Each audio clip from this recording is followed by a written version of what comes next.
I'd like to demonstrate a method, a protocol for using agonist contract AC stretching technique, which utilizes reciprocal inhibition, neurologic reflex, wherein instead of doing one particular motion stretch a number of times, usually 8 to 10 repetitions, we're going to alternate between that particular motion and the motion to the opposite side. So what I'm going to be demonstrating is agonist contract stretching for the frontal plane lateral flexion musculature. If Anya, our client Anya lying supine here, I'm seated at the head end of the table. If Anya brings her right ear to her right shoulder, right lateral flexion, then that will begin the stretch of the left lateral flexors, and then I will augment it at the end. The typical way of performing agonist contract stretching is we will do 8 to 10 repetitions of that motion. Then we will perform 8 to 10 repetitions wherein she moves into left lateral flexion, and then I augment that stretch. What I'd like to propose here is another way of employing this agonist contract stretching technique for the lateral flexion groups of the neck.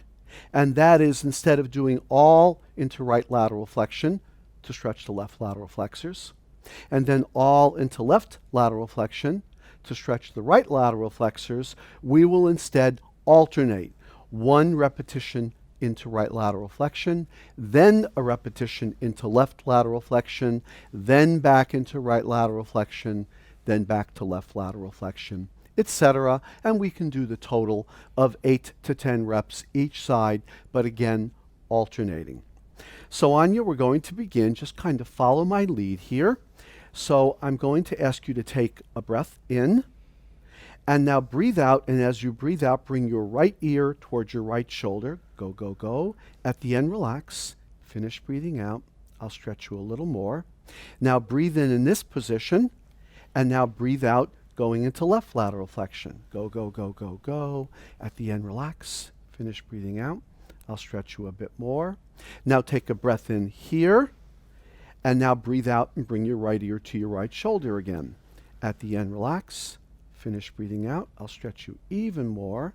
Take a breath in here, and now breathe out, bringing your left ear towards your left shoulder. Go, go. At the end, relax. And I'll stretch you even more as you breathe out. Take another breath in here. Breathe out and bring your right ear to your right shoulder. At the end, relax. Finish breathing out, and I'll stretch you even more than we did before. Take a breath in here. And now as you breathe out, bring your left ear towards your left shoulder. Go, go, go. At the end, relax. Finish breathing out, and I'll stretch you even more. Now I'm going to bring you back to neutral. So we just did about 3 or 4 repetitions there. We would normally perform 8 to 10. I'd like to make a point of all this, and that is that with agonist contract stretching, what is critically important is that the client must actively move. Let's start with the right lateral flexion motion. She has to actively concentrically contract her right lateral flexors. Go ahead, take a breath in, breathe out, and go to the right. At the end, relax. By her doing that, we get a reciprocal inhibition for the antagonist musculature, the left lateral flexors, which would be our target musculature group.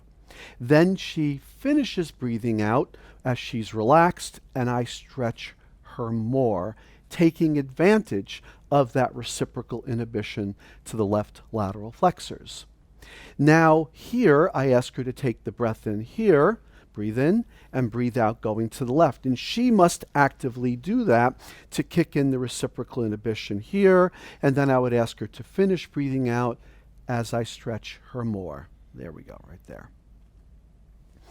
Another few things here.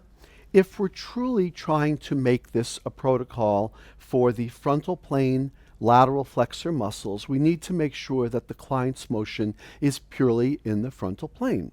So if I ask her to bring her right ear to her right shoulder, right lateral flexion, and she starts to go over, but she rotates, and I see her nose go over, rotate to the right, or perhaps rotate to the left when she does it, then I need to stop and just clarify the motion with her and say, no, I need your nose to point straight to the ceiling, and I ask her to show me that.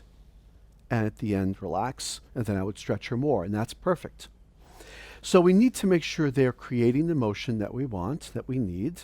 And then the next thing is very often if there's a frictiony, let's say sheet on the table or cloth on the table, and or their hair might be a bit more frictiony, sometimes when they move over into lateral flexion, they'll lift their head to do it. And we'll immediately see the SCM engage. Lift your head just a little bit and relax.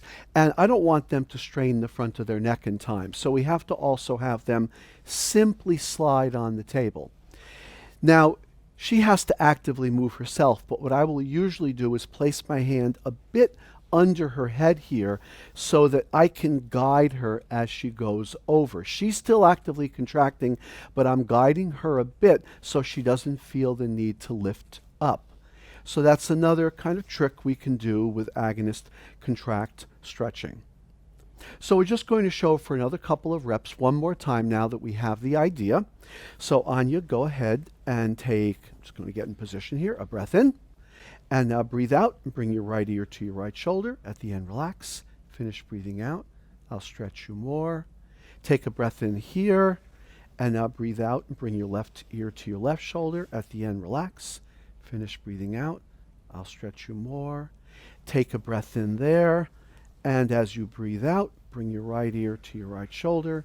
At the end, relax. And I'll stretch you even more. And take a breath in here. And breathe out, left ear to left shoulder. At the end, relax. And I'll stretch you even more. And come on back to neutral and breathe comfortably. And the idea with agonist contract stretching, AC stretching, is if we're going to do 8 to 10 repetitions in each direction, then we're going to get a little bit incremental improvement with each one. And with 8 to 10 reps, we only need a little bit with each one because the sum total of all 8 to 10 will give us quite a nice improvement in the range of motion. This was agonist contract stretching technique for the lateral flexors of the neck, but performed alternating right side, left side, left side, etc.